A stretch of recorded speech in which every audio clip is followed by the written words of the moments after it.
Hey everyone, welcome to the Tech Editor Hub. Today I have another interview with a tech editing colleague. Please welcome Annie Lynn of Knitable. Oh, Knitable is your name, and we're going to talk about that in a minute. So Annie provides grading, editing, schematics, pattern support for knitwear designers, and she is one of the people in my community that actually loves spreadsheets. I wish I knew as much about spreadsheets as she did. And today we are going to talk about how her journey into technical editing. And I want to hear more about how she runs her business too. So thanks for being here, Annie. I'm so happy you could join Thanks, us. Sarah. Thanks for having me. If you are here live, go ahead and jump into the comments and say hi. I love that you all can join us here. Let's just jump in right away. The first thing I love to start with is yarn. Do you have, I know I didn't ask you ahead of time. Did you grab your project?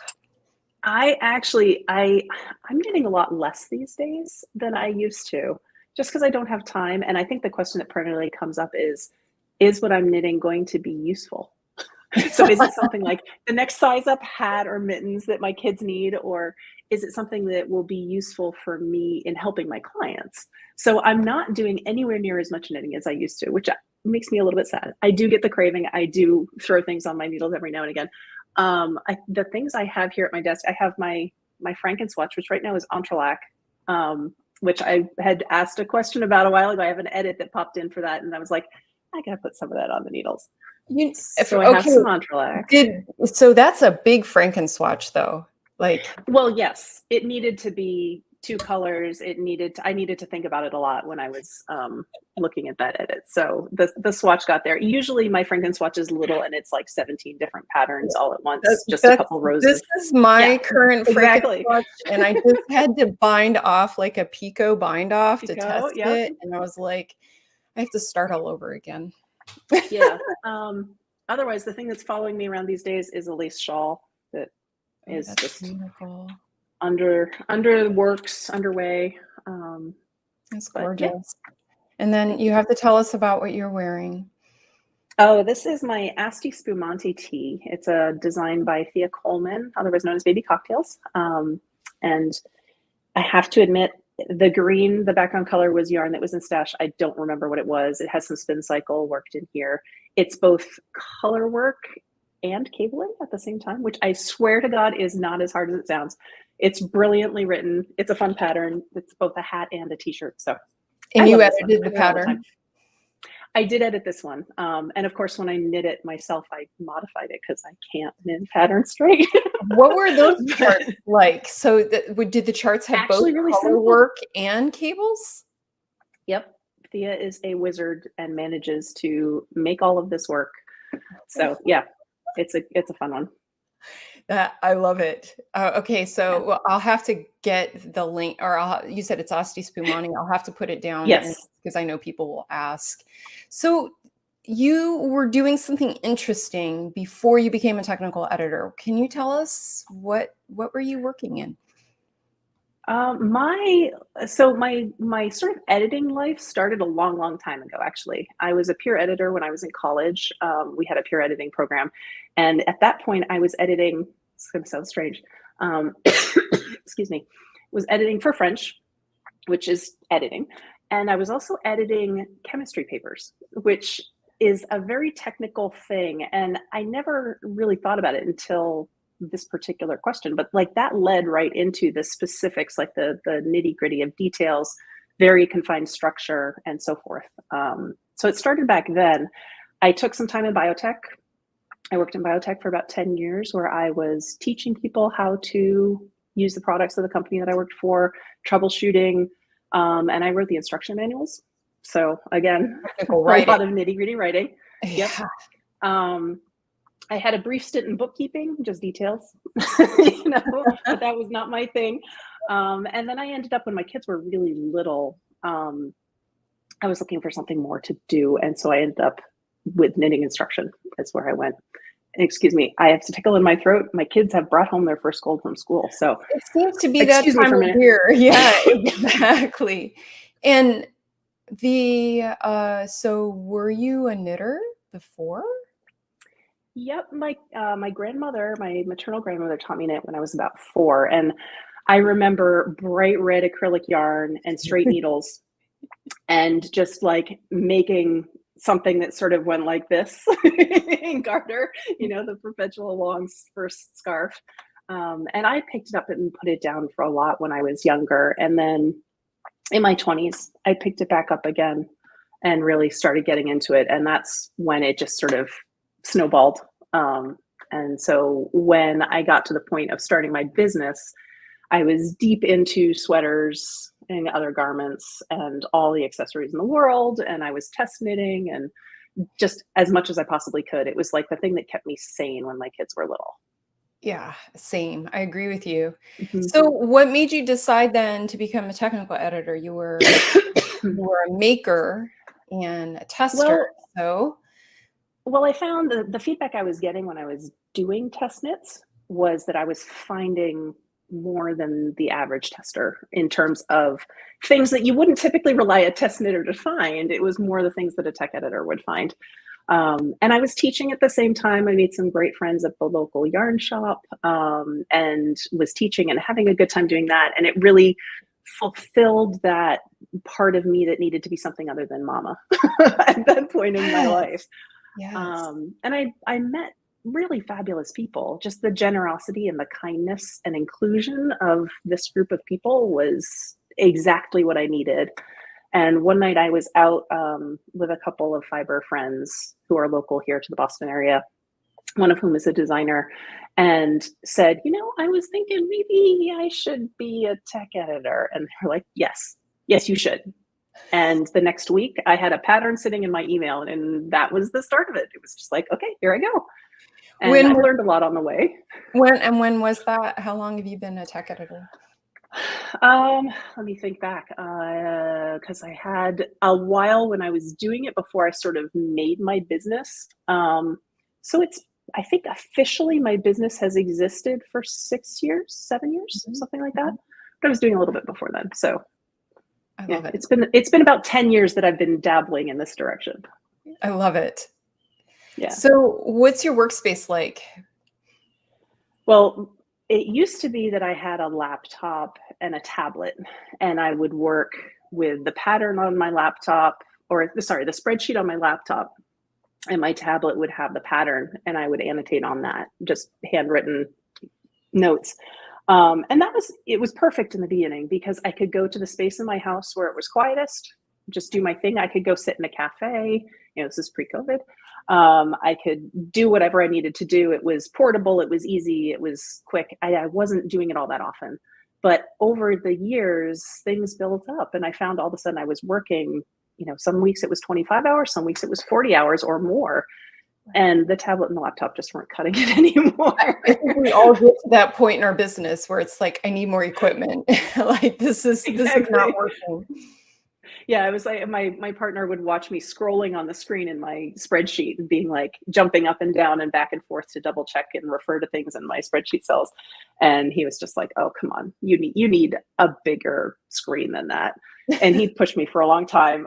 But eventually, I did upgrade to a desktop computer and 2 monitors, one of which I put vertically and one of which is Yes, horizontal. yes. You have a And portrait I got a monitor. desk. Oh, I know, 2. I don't know how I ever did it without the 2 big monitors anymore. And I have a desk that's standing and sitting. It moves up and down, which is amazing and wonderful, and I love that. But that meant that I needed to have an actual office space, which our Oh, house doesn't really accommodate. So I am currently sort of in a very public space in our house, which is, I mean, it's good and bad. When my kids are in school, then it's no problem at all. I have taught everybody that if they need my attention to come and sort of stand in my peripheral vision and just wait until I get to a point where I can like stop and not break my train of thought. And I've also invested in some really good noise canceling I was headphones. gonna ask you Yeah. because I think I've heard you mention this before in our community. You use noise canceling Mhm. headphones? I do, and it makes a world of difference, especially in the summertime or in the afternoon after my kids are home if I'm, Right. trying to focus on something. But because of that, my day sort of gets split up. I usually work during school hours during the school year, and then I stop at the end of school and, Yeah. spend the afternoon with my kids and make dinner and, spend time with my family, watch TV, whatever we end up doing, play a game. And then after they go to bed, I often come back to my desk for another few hours. So I sort of work a split shift, and it's what works in my life right now, and it's great. I Yeah, think I there's a don't lot of regret us it. that do that, like start early, Yeah. take a break for the middle of the day, especially if we're working at home and we're doing any kind of caregiving. So, yeah. Yeah. What has been the hardest part of tech editing for you? I would say in the beginning, it was confidence. Um, Mm, Starting out at anything new, learning something new is hard. It's really hard to do.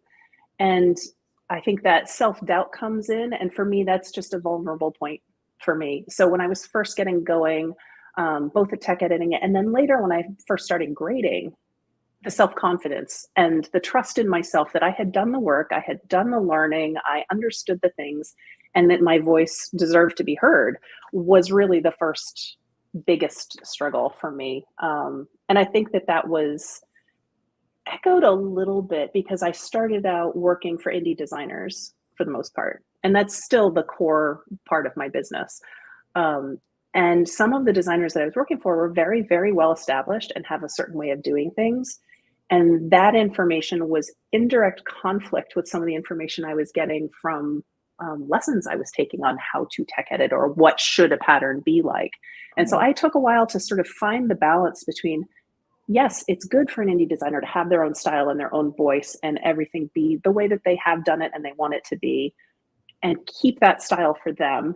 And then have different times when I'm like, I really want to push back a little bit more on this. Like, this is going to be a problem. And figuring out that way of when to push back and how to push back and make that all work without being too overbearing, if that makes yeah. sense. I think that's something that we all struggle with as editors is Yeah. trying to find because we have seen so many patterns. So we know what actually Mhm. does work for the makers and maybe much more than the designers themselves. But it's like, how do you bridge that gap of you don't want to dictate their work, but you also want to tell Right. them, hey, this might cause a problem down the line for you. So, Yeah. I second guessed myself so much, especially in grading in the very beginning. mm, Those first grading projects. I just walked a client through her first grading project, and it was literally a span of months from start to finish. right. But it's really fulfilling to watch someone find their feet, find their voice, learn what they need to learn, and get to the point where they're saying, you know what, this is going to work, and then have something go to test and have the feedback be fabulous. I love that process. I It's am so all for satisfying. getting people to the point where they outgrow me. I love that. I love Same, doing that. Yeah, same. it's I love the it best. too. It is. And it's almost like this confidence and this success and accomplishment within the realm of Mhm. this creative work. It's contagious. It's like we're It passing is. on by collaborating together with the designers, we're actually passing on this confidence in our creative work. Yes, we can do And I this. and I love it because people that I have guided into the process of writing a clear pattern or learning how to grade the first time then become good at it, and I'm learning from them. And that it's a collaboration, and it pushes me to keep, striving to become better, to learn more, to do something new, to pick up something I haven't done in years. I love that continual change. I am not the kind of person who can have the same job every single day. So Right. I love the change, the refreshing bit of it, the new construction, um, all this stuff. So That's wonderful. So yeah. exciting. It is because then you get a new pattern. Like get a Mhm. new pattern every few days. Like woohoo. Yeah. It's a new So thing to dive into. yeah, what references or tools do you find yourself always reaching for when you work? This actually cracks me up. I cannot remember for the life of me the conversions between US needle sizes and metric. Hmm. It does not penetrate my brain. So I have a printed out table of that. It's in a little notebook next to my computer, and I reach for Same. that every single time I edit a pattern, Yeah, I multiple times actually even. printed one up Yeah, myself. Like exactly. I think for a while there, this was if somebody booked an edit with me, I would send them this so that we were on the same page. Literally the same page. Yeah, so I have that. I also have a fit model that I have sort of developed on my own. It's a combination. It's pulled from every source I've ever seen of like, this is what the fit should be for women's bodies, for men's bodies, for kids, for heads, for feet, whatever it needs to be. And I've sort of compiled all of those together because I find that sometimes they're in conflict with each other. So back when I started grading, I spent a lot of time just studying the different fit models and seeing where they were different and why they were different, and looking at the various parts of the body and sort of ratios as size, total circumference increases. How come the waist to underarm changes in the way that it does, and how come it's not the same? And so I spent a lot of time, just when I didn't have grading business, learning that stuff and just looking at it from a zoomed out perspective. And then I drilled in and made a fit model that's sort of my own, of this is where I think things fit best for overall bodies, leaving out the stuff that I think was incorrect in other sources and pulling other notations in. Like, I'll have a little flag to the side of, hey, pay attention, the underarm to waist length actually gets shorter here as sizes get larger. And hey, look, that feels weird, but it is right. And so I have that sort of document. I also have what I call sort of my rules of thumb for fit that I've gathered from various places. And I actually made a spreadsheet of it for myself. So I've read a book, had a really great resource on something, and a little nugget pops out at me. And I'll put it on my spreadsheet with where I got it and what page it was on. Because a lot of times I'll be like, oh, I remember I read this thing about X, Y, or Z, what the circumference should be. And where did I see that? I know, like, I can picture it on a page, but whose book was that? So I found this was something that was helpful for me to keep track of where my references were. Yes. So those are the things that I pull up most of the time. This is the science part. Like, technical editing is art and science. And I think this is the science part where we have to create sometimes the resources that serve our work the best. You're not the first person who mentioned building your own reference system. It works. It does. It really works. And some of it's just experience, things I have learned and gleaned over the years. Not just stuff I've read in books or had other people say, oh, this is my rule of thumb. It's like, oh, that works. That's good. So I find that I have to do this for myself for the things that I sometimes miss. Like, I have to remind myself, oh, don't forget to go recheck all the abbreviations. Like, abbreviations are my nemesis. So it's like, yeah.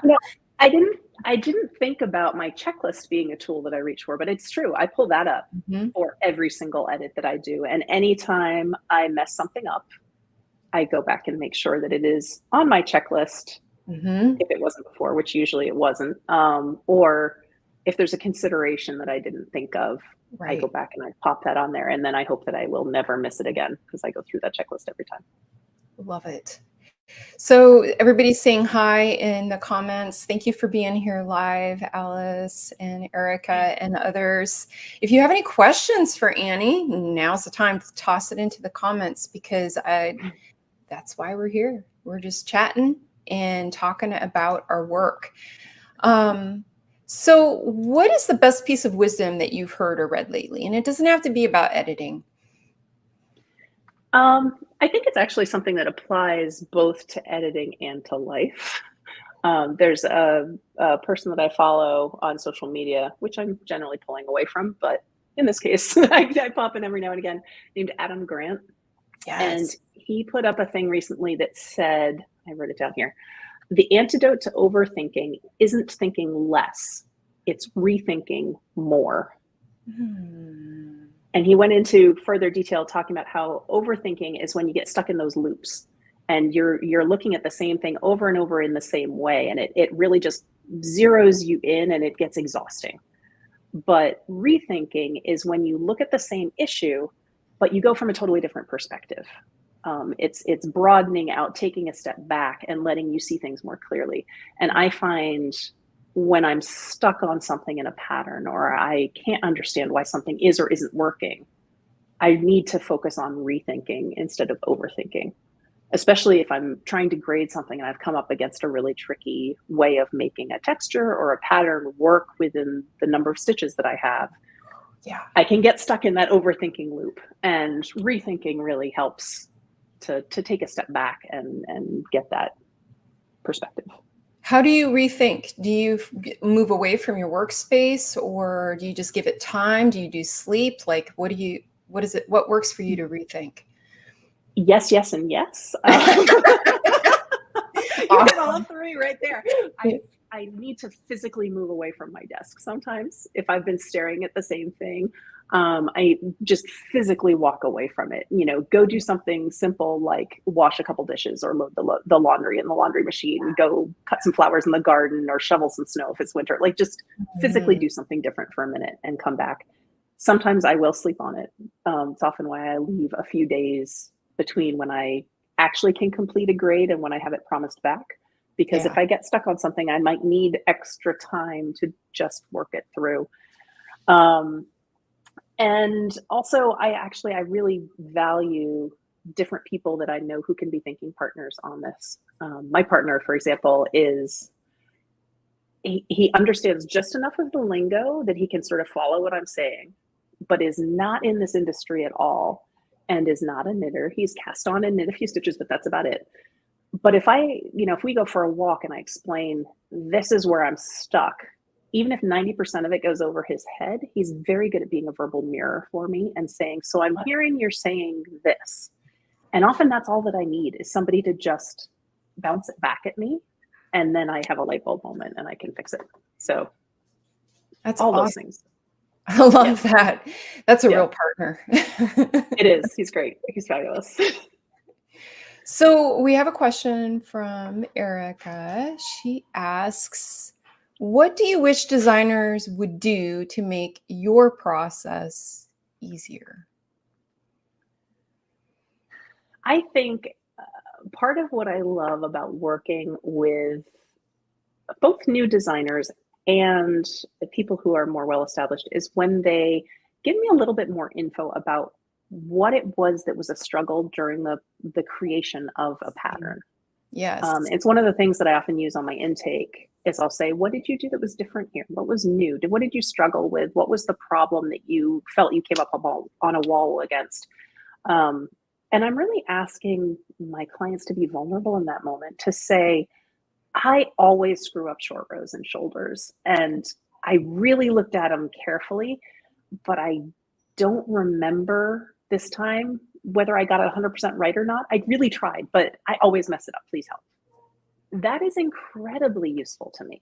And so I like when designers do that. I also really enjoy working with designers who are regular clients when they have the concepts of a pattern.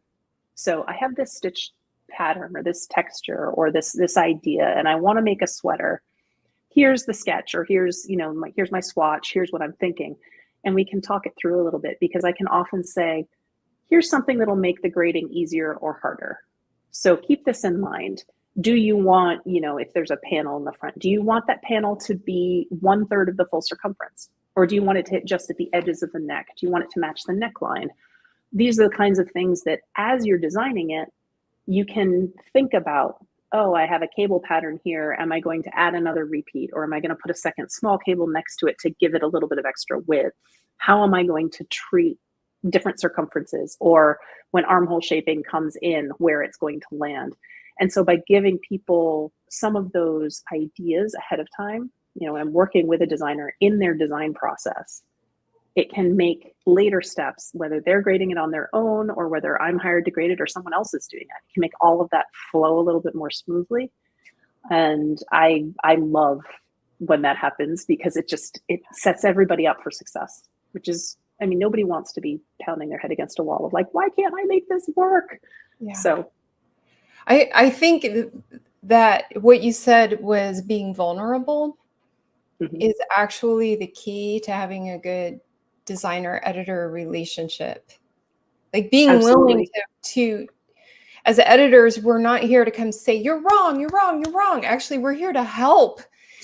Yeah. And I think designers, if they're just more open, like I really struggle with this. I've even had designers say, I can't figure out this math. Can you please just help me with this math? And Yeah, we there do have been it patterns where together. I've had someone say, "Can you just put the numbers in here? Like, I couldn't get it to work. Can you just do this part for me? And Or can you write the sleeve? Like, I just need the decreases to be done. Can you just do the sleeve?" I'm like, "What? yes. Sure." And most of the time we're happy to do it. Like this is where the Mhm. reciprocity comes in and where the collaboration. And Yeah. that's where we're in our happy zone is helping. Mhm. So, do you have any advice for editors who are just starting out? Like, if you could go back to when you first started and whisper a little wisdom to yourself, what would you say? I think the same advice comes in, like, don't be afraid to be vulnerable.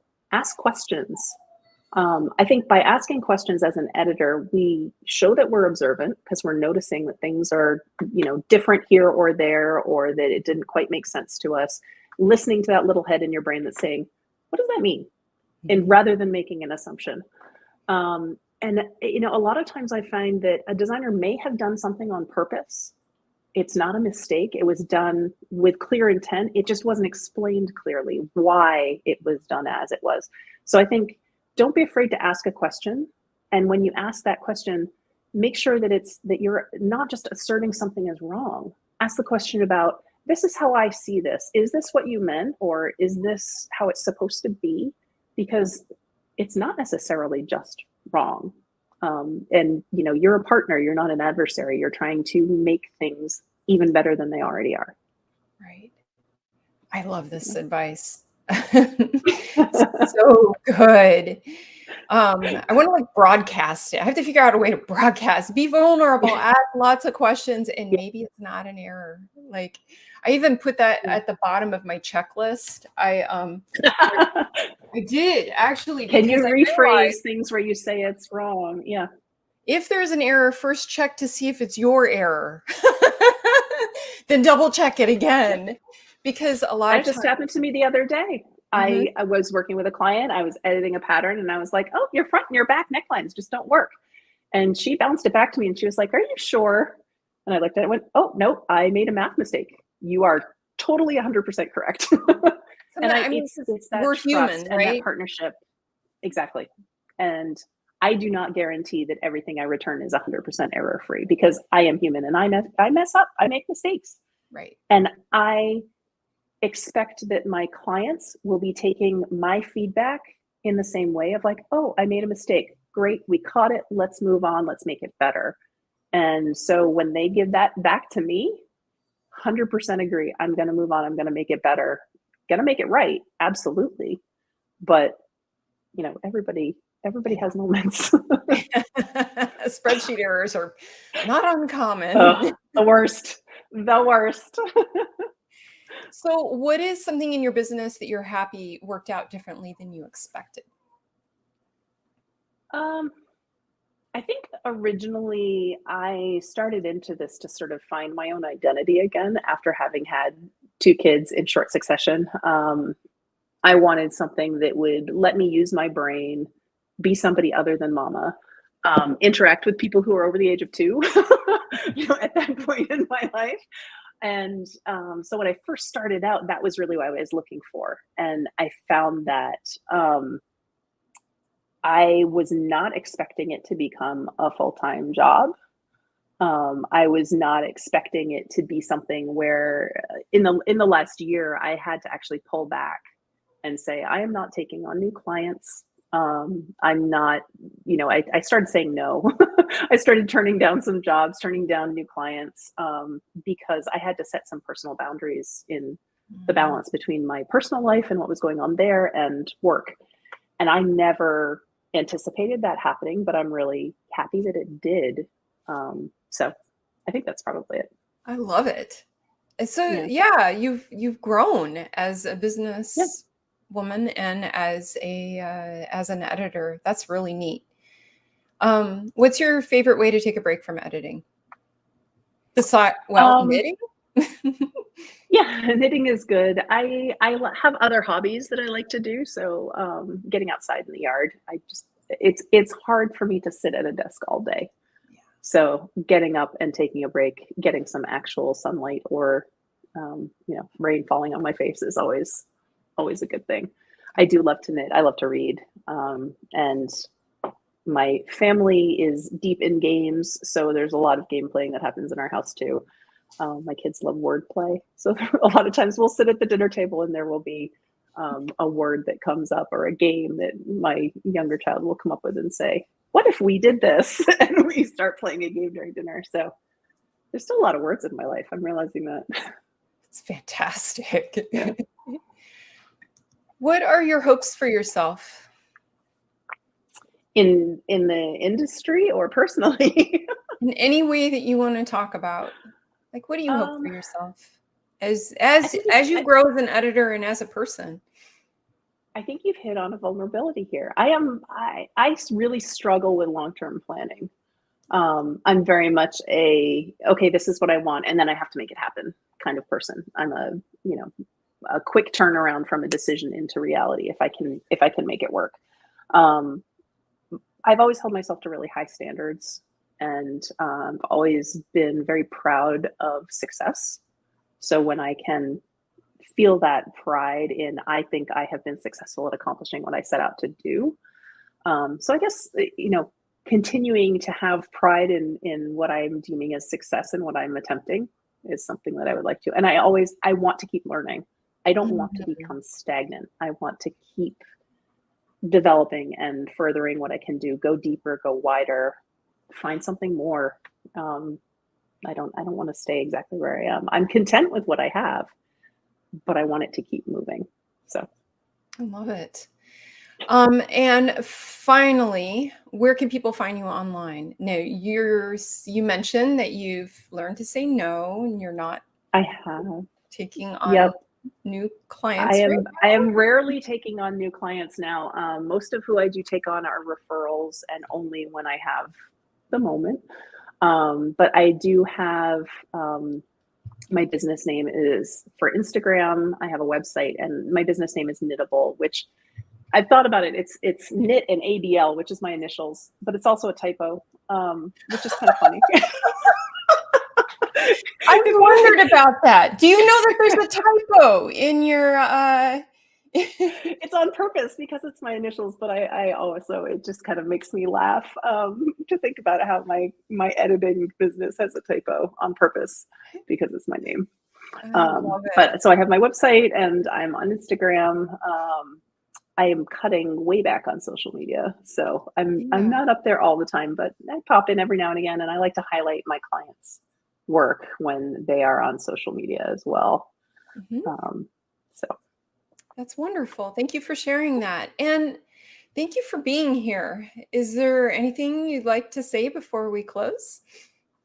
no, I'm really happy to be a part of a community that is focusing on building instead of pulling each other down. I think both the fiber industry in general, if you can find those partners, those people who are there to not be competitive, but to be supportive, it is a wonderful thing to find. And I was lucky to find that in my knitting community locally, and some people that I work with back from the beginning when my kids were super little. And I have been lucky to find that in the Tech Editor Hub. So I'm super happy to be there and to be able to participate in my own way, contributing what I know to people who are just getting going and who are at that moment of vulnerability.